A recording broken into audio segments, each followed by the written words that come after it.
Hello, good evening. My name's Holly and welcome to a Forward Meet the Poet with Martha Sprackland in conversation with David Wheatley.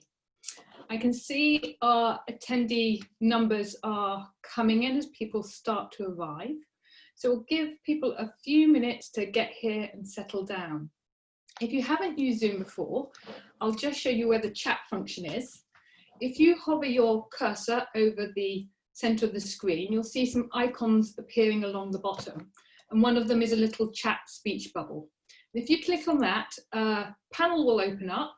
At the moment, you can see I've popped a link there to where you can buy Martha's book, but you can also ask questions or chat there.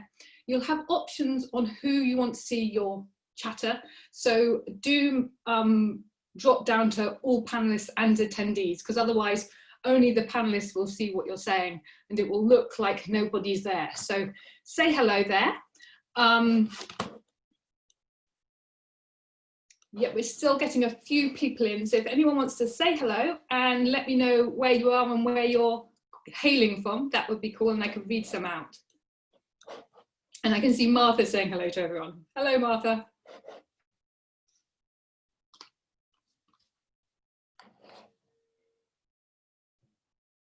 Oh, we've got Claire from Barnstable in North Devon. Hello, Claire.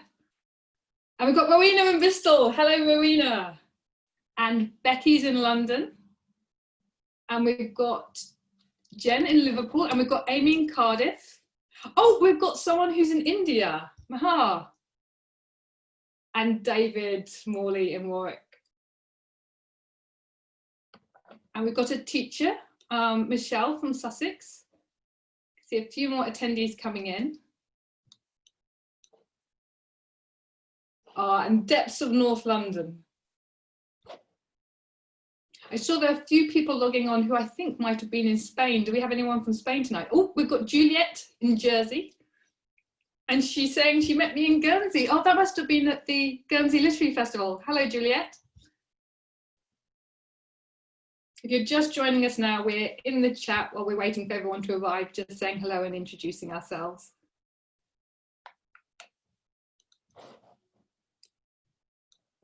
I think you're all starting to get the hang of the chat, so I will kick off. I'm also going to pop where you can find us on Twitter and Instagram in the chat if you're tweeting away. So to kick off, tonight we'll be hearing from Martha Sprackland, reading from Citadel. The book is shortlisted for Best First Collection. The event will take about 45 minutes and questions will be put to Martha by David Wheatley, who is one of the 5 judges on this year's panel. David was born in Dublin and has published 5 collections of poetry, most recently President of Planet Earth, which was published by Carcanet in 2017.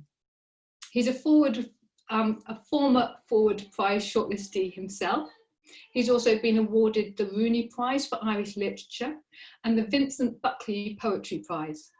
He writes on poetry for many journals, including The Guardian, The Times Literary Supplement, the London Review of Books, and is the author of a critical study, Contemporary British Poetry, and that was published by Palgrave in 2015. He lectures at the University of Aberdeen. So please can I welcome David. Hello. Thank you for that generous introduction, Holly.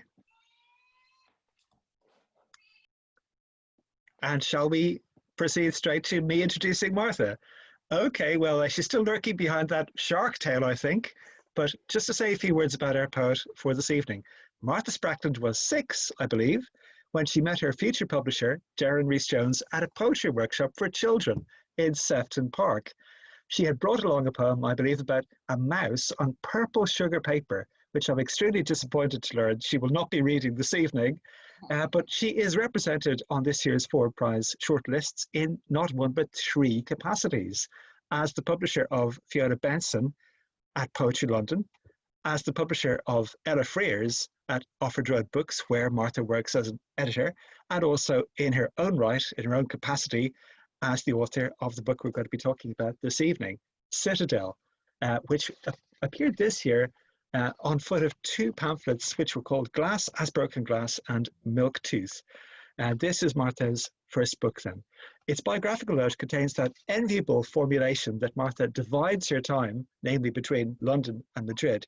But the poems in Citadel often also flip back to Merseyside and are haunted by that condition of in-betweenness and being on edge, I think. Haunted by a lot of things, in fact, as I hope is going to emerge from our chat this evening. Now, although the cover is blank, apart from the logo in the corner, when I look at the cover of Citadel, I'm reminded of a sandstone castle in Andalusia with perhaps an eagle flying overhead and some figures from a Velázquez painting, perhaps disporting themselves in the courtyard. And once you look inside, Citadel is a very painterly book, full of beguiling but very different, distinguished landscapes, which create very different forms of poem. So let me open that straight up then by asking Martha about the painterly quality that I at least find going on in this book. Thanks. This is really fun. Great to be here. It's funny that you mentioned the cover, the colours of it, which are actually taken from a little postcard that I have pinned up on my wall over there of one of the central plazas in Madrid. And so the orange is the roof tiles that I mentioned quite frequently, and the blue is of the sky, that sort of hot blue and orange combination that I associate with. Okay, excellent. Well, I'm sure there'd be a lovely name for this particular shade of orange at B&Q, perhaps, but maybe you should give it. Right, the Citadel orange, as it can henceforth be known. The figure of Juana la Loca, though, is somebody who appears to hover over the book like a kind of presiding genius. She was obscure to me. She remains rather obscure now, even after trying to learn about her. Please tell us, who was Juana la Loca?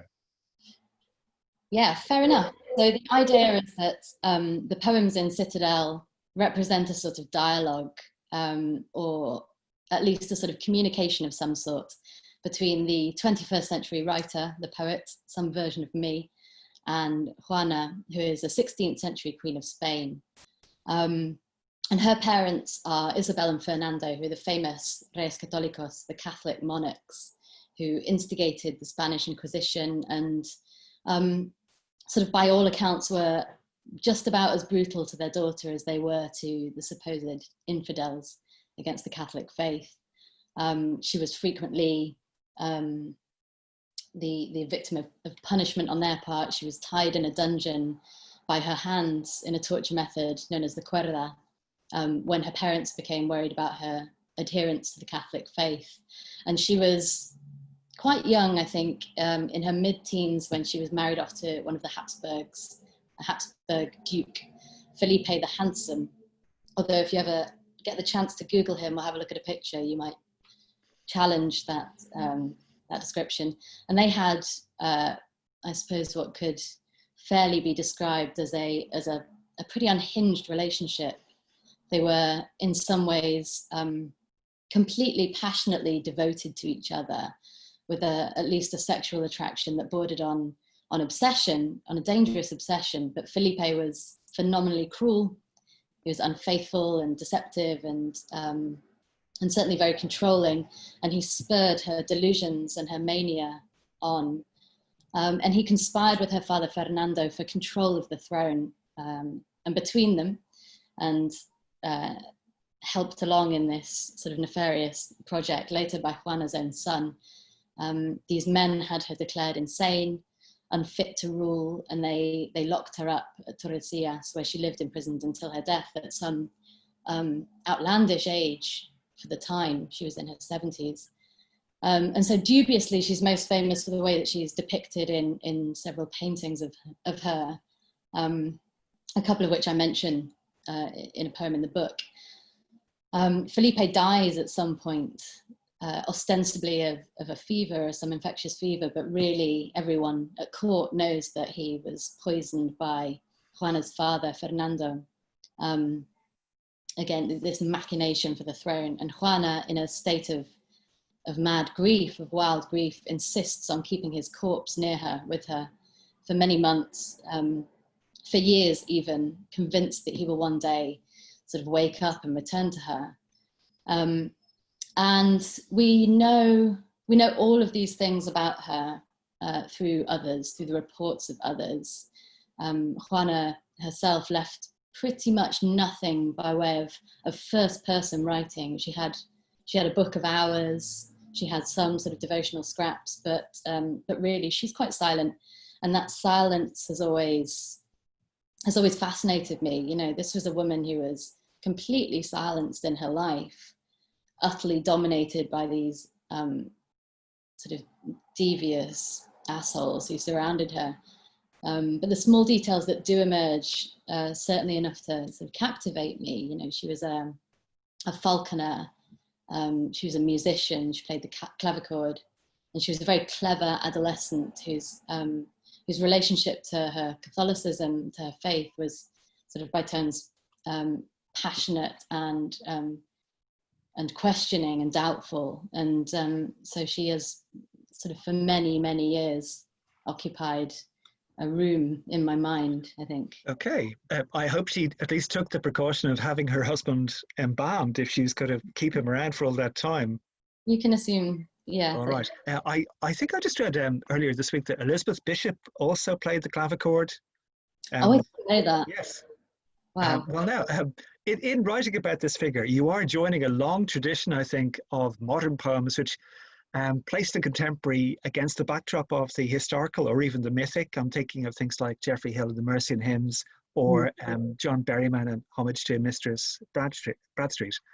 But, well, where do you begin? Where does Juana begin? And where do you end or merge or meet? That's an interesting question. So the book is really about where we do meet. You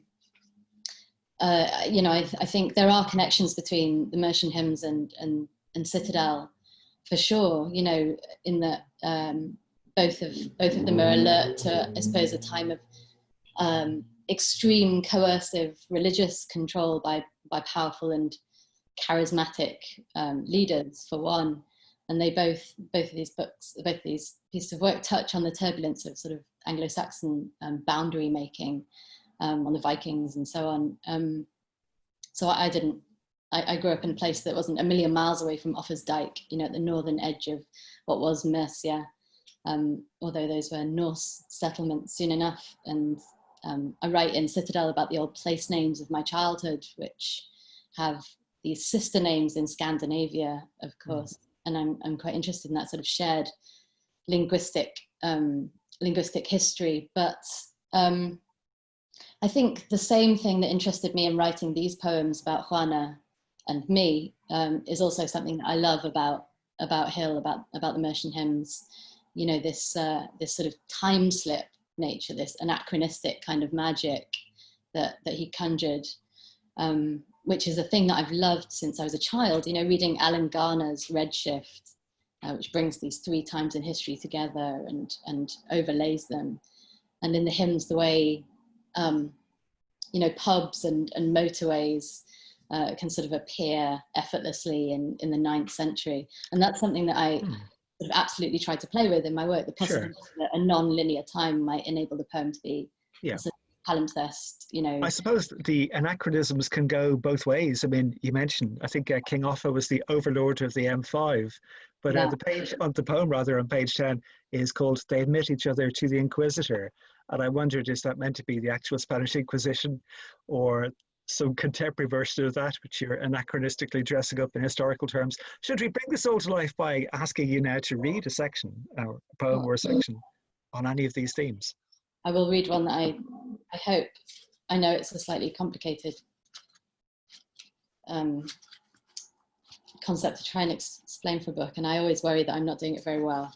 So I'll read a poem from early on in the book called "A Blow to the Head," which sort of represents this moment at which the contemporary writer and the Spanish queen meet in whatever way they do. A blow to the head. Enough to knock the earth from its orbit.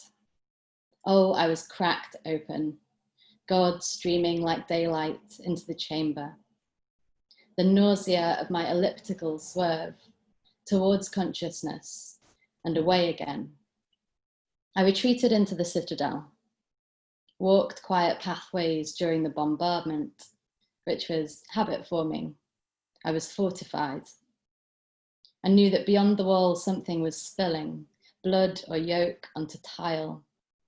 I made my way to the innermost room. My hand was the key. Found her strung like a diver, eyes shut, calm. And before the old world dragged me back, I loosed the cord from her wrists, woke back into a different time with the end of it in my hand. Well, I don't know how aware of it you are, but I count 3 themes in that short poem that recur all through the book. The first is you don't have very much luck with hospitals and things. On the previous page, there's a poem about an unpleasant setting accident in Spain when you get whacked in the head. Yes. And this is a separate hospital trip, I think. Well, I think there are quite a lot of ideas, I suppose, of damage and breakage, particularly of the body, in this book. You know, the idea that if you're going to construct a citadel, some wall to hide behind, then that can also be something besieged. You know, it can be something torn down or knocked through or somehow breached. Sure. And I think part of what has brought these 2 women together to try and communicate with each other is the idea that they might, through that communication, repair some damage that's been done, or try and find at least a safe place from that damage. And that's partly why, I don't know, it's in relation to, or perhaps a departure from, I don't know, the Hill, the Mercy and Hymns. It's partly why I don't want to represent Juana's world particularly accurately. You know, that Okay. this isn't a work of sort of historical non-fiction, and I don't feel that I'm being particularly responsible as far as the historical record goes, because it feels like to I don't know, like, you know, to do that, you know, this world was incredibly cruel to Juana. You know, it brutalized and subjugated her, and I hope that by doing this in a slightly odd way, by bringing her into the present, instead she's allowed out of her time, you know, Okay. allowed out of her place, and by way of modes of communication brought into being by the imaginative power of the poem, she can sort of phone the 21st century or speak to it through a radio or... Well, if she did fancy getting in touch, I mean, the 2 other images that I notice in that poem that recur are, first of all, eggs. Oh, yeah. And cords, a communication cord of some kind. It's absolutely all the way through the book. The cord that will lead you back to safety, or maybe act as a kind of telephone wire here. Yeah. You're aware of that too. No, I am. I mean, so, you know, as I mentioned, you know, this is one of the torture methods that Juana was subjected to, this binding of the wrists from the ceiling that was supposed to enable a sort of religious contemplation, and a way of obviously also sort of holding somebody in place, a way of imprisoning them. But it's true also that cord is, in my mind, it represents a mode of communication. It's a line between Juana's time and our own time, that I imagine as a string between 2 empty tins, by which some sort of blurry communication might occur. The eggs I can't account for. I don't know. You're right, there are a lot of eggs in these poems. And looking back on the 2 pamphlets as well, I think they're quite eggy as well. Okay. I don't know what that's about. You know, it's a sealed world though. You know, if we're talking about the Citadel, this is a sealed world that can be broken again with Sure. something valuable in the middle of it. So I don't know, perhaps that explains it. Well, I can't help noticing as well on the facing page, the beginning of one of the longest and most impressive poems in the book, which connects to something you were just saying about different layers of identity and place names, moving away from the Latinate back to the Anglo-Saxon and the Viking. The title of the poem, even Meller, is that it? Is that a Norse word? Yes.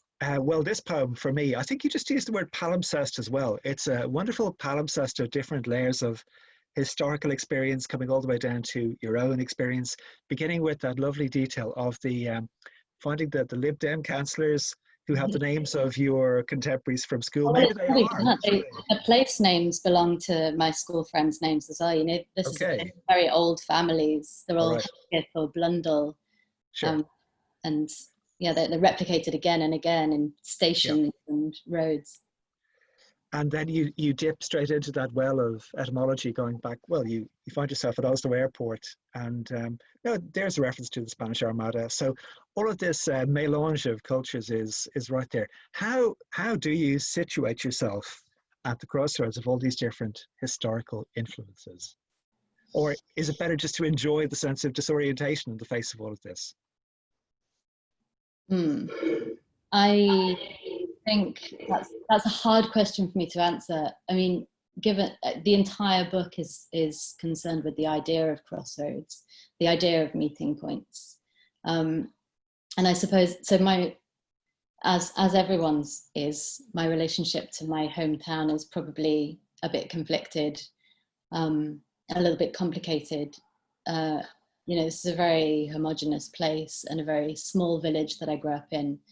And I think people there spent a lot of time wanting to get away, and many struggled to get away. And I did. I left for Madrid when I was 17 or 18, and I, you know, made this other home elsewhere that in its own way also has failed to be a home. You know, it's very movable. I've been in London now for 7 or 8 years, but I'm certainly not a Londoner. And I grew up in Merseyside, but my family are scattered now across different cities, and my childhood home sort of long packed up and sold off. So I don't know, you know, Madrid is home, but I have no house there. I've always been quite anxious to pack up and move on, always had a bag packed, and I'm quite interested in the idea of that in terms of poetry. You know, it's about synthesis, isn't it? You know, poetry is about bringing together two seemingly separate things and finding where they overlap, and to find that place names in Scandinavia and in the northwest coast of England share etymological roots is interesting to Sure. me. Yeah. Well, two other things which are very different would be a landscape like the Wirral or Merseyside and somewhere as landlocked as Madrid. Mm-hmm. Yeah. I'm looking at a line from the sequence where I grew up coastal with the land to my back.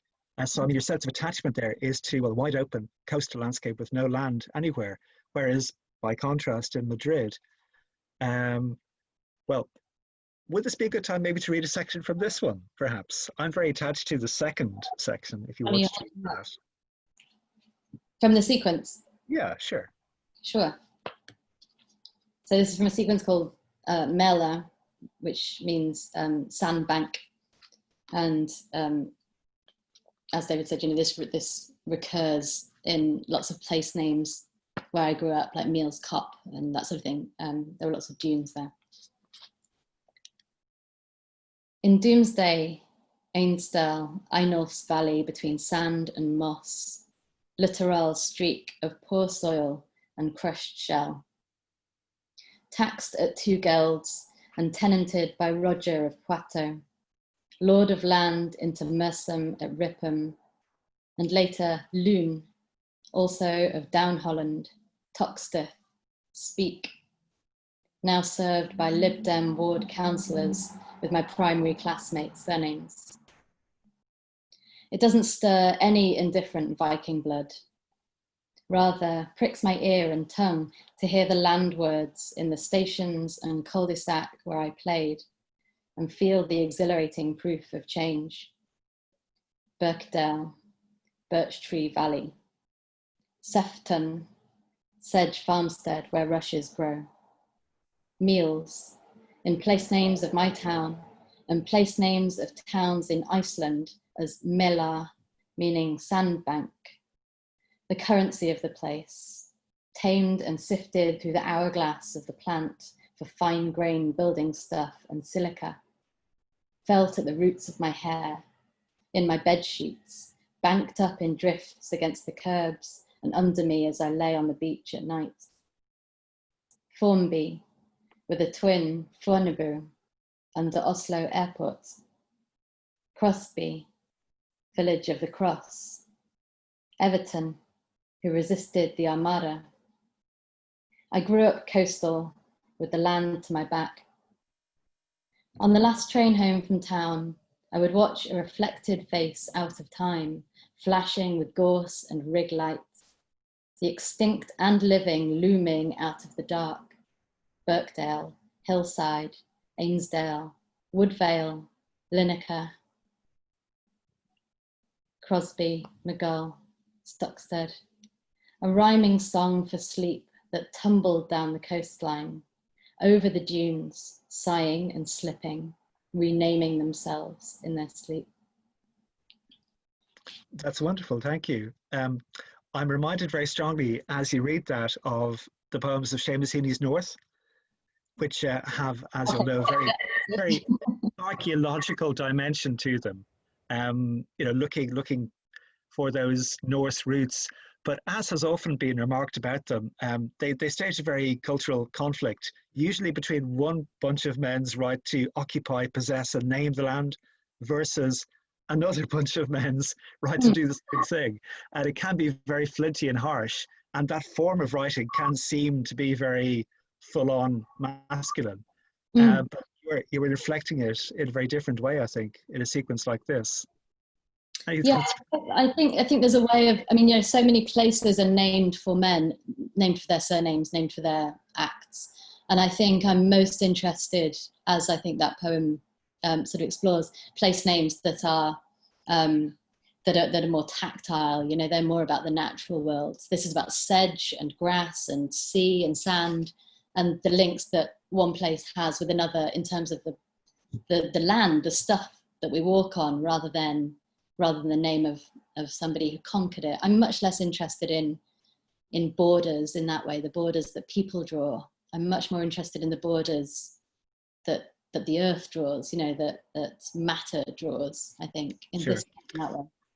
Well, something else you notice about the earth is all of those wildflowers. Just to give you a list here: grass of Parnassus, early marsh orchid, wintergreen, June helleborine.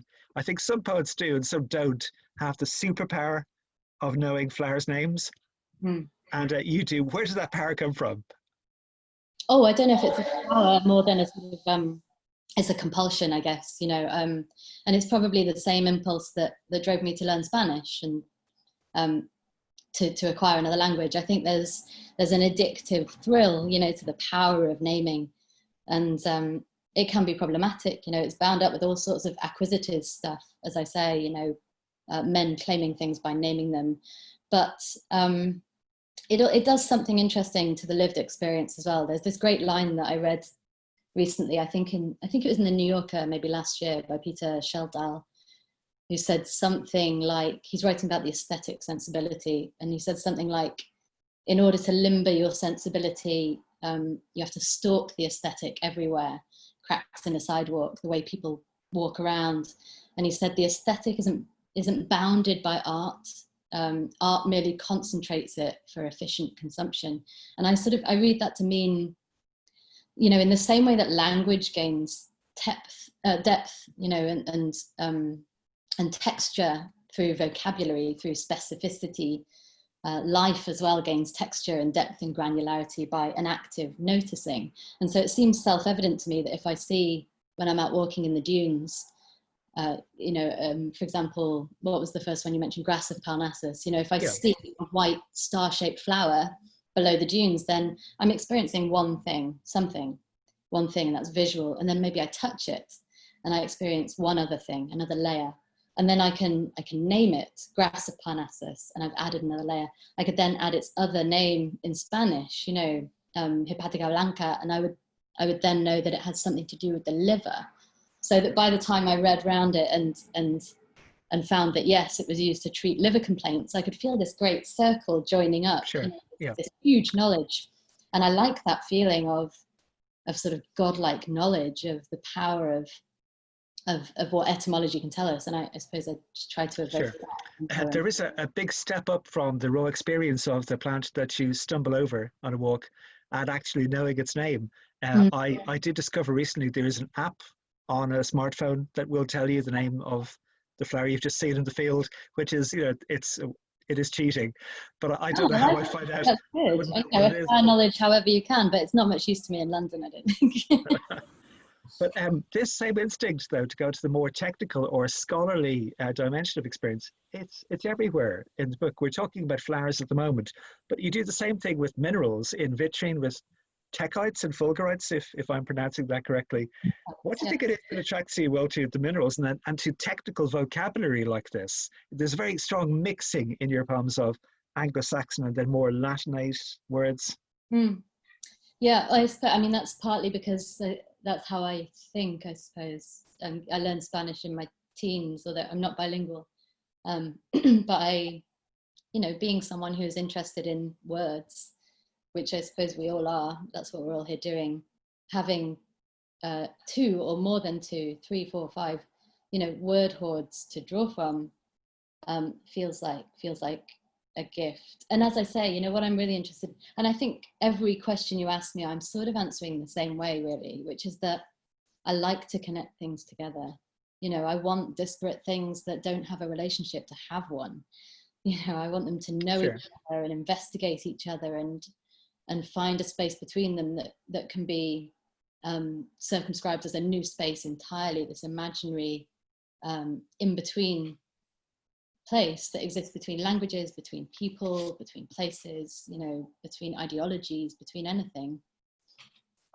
So do you feel you're adding a veneer of enchantment or re-enchantment to these things as you bring the kind of specialized insights and terminology to them? Like, I'm looking at Lullaby here, which is on one level just a list of places, and maybe to people who live there, it might be like looking at the tube map or something. They might say, well, what's so special about that then? But because you're coming to it with this plurality of backgrounds and it's so enchanted to you, it takes on this extra dimension, perhaps? For sure. So you mean this? It looks like that on the page. Yeah. This one. Well, interestingly, not many people do live there because this is these are the names of the shipping areas. Oh, I see that. I see. They're out at sea, and so the northernmost ones are like Gran Sol and Patson. They're more northerly, and then they run down the coast of France and Spain, Finisterre, Azores, Gibraltar, right down to Canarias. And so one of the other poems contains an idea in which the poet is listening to the radio, listening to shipping forecast, and Juana's voice appears there in some way. So I'm interested in that space, that area of sea between England and Spain. Well, since you mentioned that, of course, I should have recognised that. Finisterre has since been renamed, hasn't it? Fitzroy. Oh, I don't know. I think it has. Beautiful. Why don't you read that lullaby for us? I mean, it reminds me of, if you know, the concrete poetry of Ian Hamilton Finlay, which is often just based on nouns. There are no verbs, but the noun acquires this kind of godlike power. Yeah. So why don't you abuse the nouns with a bit of godlike power now for us? Try lullaby. Okay. You've asked me the most difficult one because half of these words are French and my French is absolutely awful. But okay. Lullaby. Gran Sol, Passan, Eroisa, Yoi, Rochebon, Altair, Charco, Finisterre, Cantabrico, Porto, Azores, Josephine, San Vicente, Cádiz, Gibraltar, Madeira, Casablanca, Agadir, Tarfaya, Canarias. Excellent. Thank you very much. Well, I could ask the same question yet again about classifications and things in relation to those labeled jars in Hunterian triptych, but maybe we've had enough of all that. I can move straight on to Mercy. The poem Mercy struck me a lot with its insects, not specimens, they're alive, and you seem to share a very intimate space with them. They read like vehicles for a more personal theme of new life. Could you say something about that? Yes. Yeah, there are a fair few animals, aren't there? And I think it's interesting that you mentioned Mercy, which is one of the oldest poems in the book. It was written before the Juana sequence, actually, or before the bulk of the book. And it has much more in common with the pamphlet that I published with Rough Trade a couple of years ago, Milktooth, which is, I suppose, about an ambivalent approach to new life. so that pamphlet, the poems in that pamphlet, mostly tracks the story of an abortion, of a traumatic medical experience. And lots of the poems in Citadel communicate with that pamphlet, with those poems, with that story. And at one point, Juana and Martha meet together to discuss it with a therapist in a CBT session. And I think sort of more frequently, you know, in the poems that I write in this book, fertility and reproduction are often frustrated or frustrating and threatening or threatened, I think, because I find those things to be so. You know, I find those things to be dangerous, and they certainly were for Juana. You know, she had 6 children, and it didn't do her much good. And I suppose, you know, probably the eggs have a little to do with this, don't they? You know, there's at the same time that something can be full of promise or value, it can also at the same time be growing something that you can't know. You know, it can be creating something completely obscure and potential in a way that I think sometimes is actually frightening rather than generative. Yeah, well, it does seem like the insects have something very urgent and personal secret to tell you. But maybe, could we squeeze in a few more poems then? Maybe would you like to read Mercy for us? Yeah, absolutely. Find it. Mercy. Night after night, I must gather tens of insects, millipedes, stink bugs, houseflies, moths, and expel them. At breakfast, the others share their methods, some pressing the bugs under the thumb until they give and smear, their legs coming apart like dry grass, or mashing them with a book, a glass, the heel of a shoe. The walls are remembered with all the little deaths. I had been trapping them between a postcard and a cup and ferrying them laboriously downstairs to the outside door and flicking them into the pine litter to crawl back up the wall and through the screen into my bedroom for another round. But this morning, in a fury, I caught the shield-shaped thing in my bare hand, its legs gyrating feebly against my fingers, and ran to the bathroom, where I threw it into the toilet. It turned small circles, swimming in a regular stroke in desperate search of landfall. I watched like the eye of a lightning god, unforgiving as it groped at the smooth blank sides. Only after some too long stretch of time did I press the flush and whirl it benevolently down into the tank. The last of summer is leaving. Soon the insects will all be sleeping in the walls. If you would just call or write to me. Well, that's a very powerful poem. As we head towards our last couple of minutes, I wonder whether we should check on any questions from our listeners, if there are any. If not, everyone's quiet. Well, we've been tracing a kind of linear arc through the book itself. I mean, you just mentioned that this is one of the earliest poems, in fact, despite it coming towards the end of the book. I think that anybody who's put a book of poems together will know the experience that they don't really go to linear progression from A to Z. And they take on their own narrative, which makes sense. You realize belatedly where the narrative arc was due to fall all this time. But can you tell us about where the book is going from and where it's trying to end up? Oh, well, I mean, maybe no is the answer. I don't know. Loosely speaking, I suppose the early poems describe a moment in the life of a young contemporary woman who,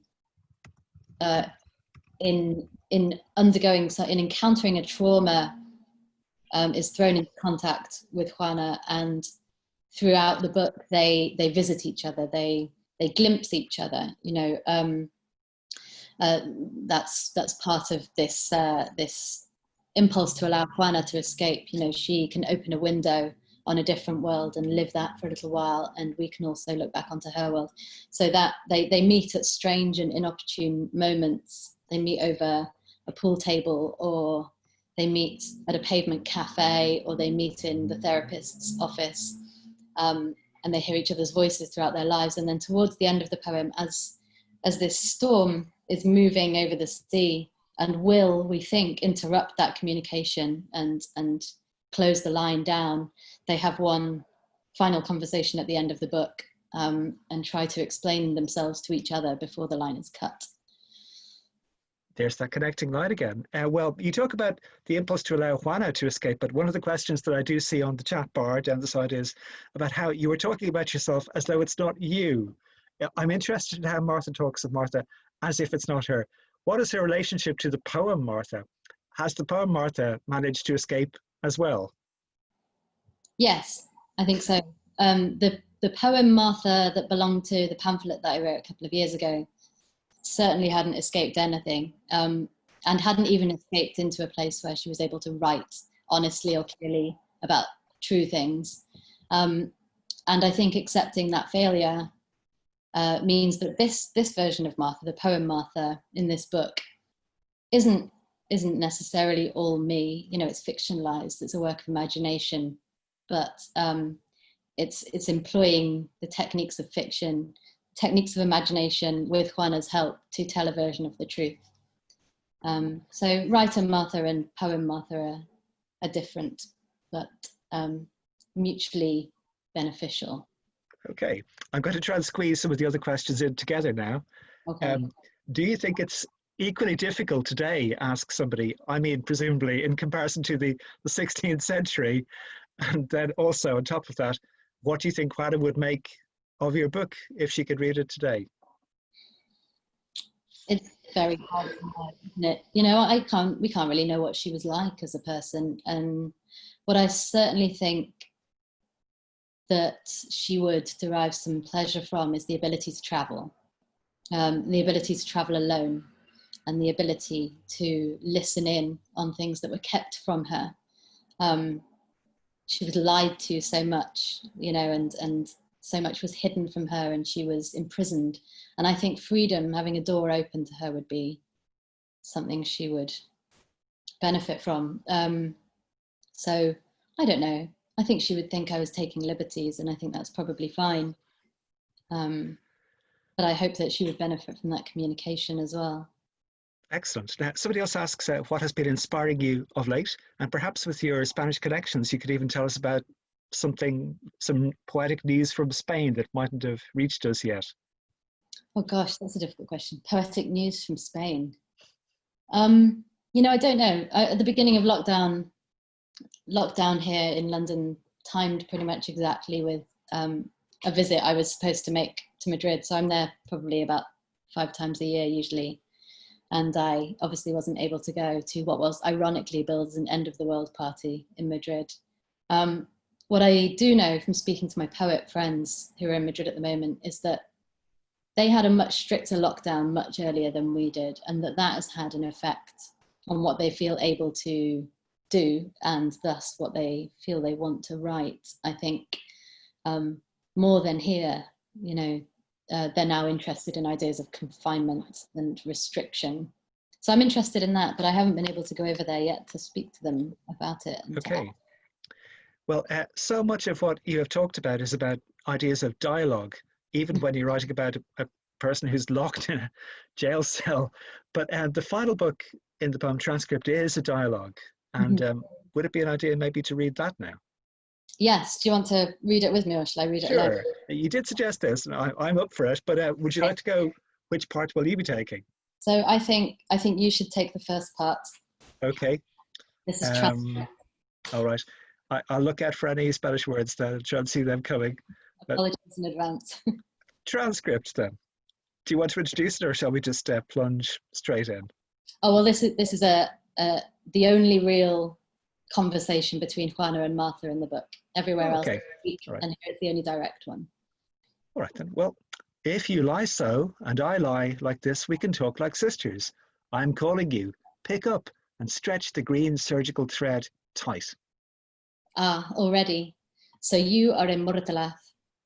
I am still at the Alhambra, and tonight I think you must be older than me. Last time we used the cuerda. It was rough and heavy. You took it from my wrists to string our line.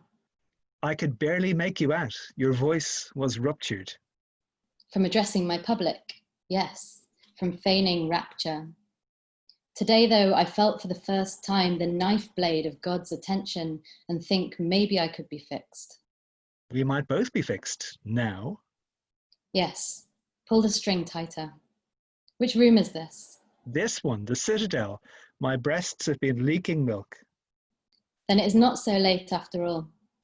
I was nursed by Maria de Santisteban, who would murmur, La pobrecita, pobre criaturita, as she pushed my head onto the nipple. There's pity in it, yes. So much of mothering. Did he wake? I tried rowan and weatherglass and gorse and hellebore. I'll sing you something and you'll sleep. Tomorrow I will go falconing. And I will go to work and try to hold the yoke of myself together. Try not to spill. And then? And then later take the metro to the aquarium, to the sharks in their tank. I have seen you there. I was an old woman in Torre de Cias, looking into the face of the water glass they left outside my door. Lullaby me now. I'm frightened of the storm, the blades of lightning. It falls as glass in the desert. Do you hear me? I can hear it drumming on the balcony like artillery. I feel besieged. The city holds. On water we were built, Amor, though our walls are of fire. Is that an ambulance, that blue light strafing the sea? It's the rig light. Turn the radio on. Do you hear me? I'll sing through it and we'll run. Sing loud, though, over the thunder. Altair, Eidos Fidel, Gran Sol, Finisterre, Canarias. Well, I'm sorry, I'm sure I mangled the Nordic word there, the last line. It feels wrong to be taking the last word out of your mouth, out of Juana's mouth. But what a lovely poem to end on, though. Now, I see Holly has returned. I was just going to thank you both for a fantastic performance there and a wonderful evening, and to urge everyone who's been watching to buy the book. If you go into the chat and scroll to the top, I've put a link where you can buy it directly from the publisher.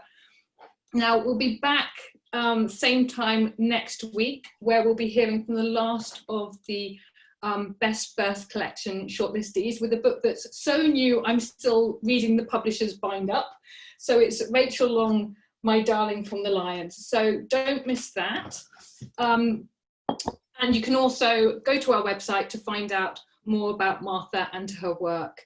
Now, we'll be saying goodbye for now, but I will leave the chat running so you'll be able to look up any links we've put in. And I'm also going to put a link to our competition for 16 to 18-year-olds, where they're invited to write poems responding to poems by shortlistees. I know that in David's introduction of Martha, you mentioned how important early poetry training was. So I'll put there, and if you are working with young people, that might be of use to you. Thank you so much again, David and Martha, and I hope to see everyone back next week. Bye. Thank you.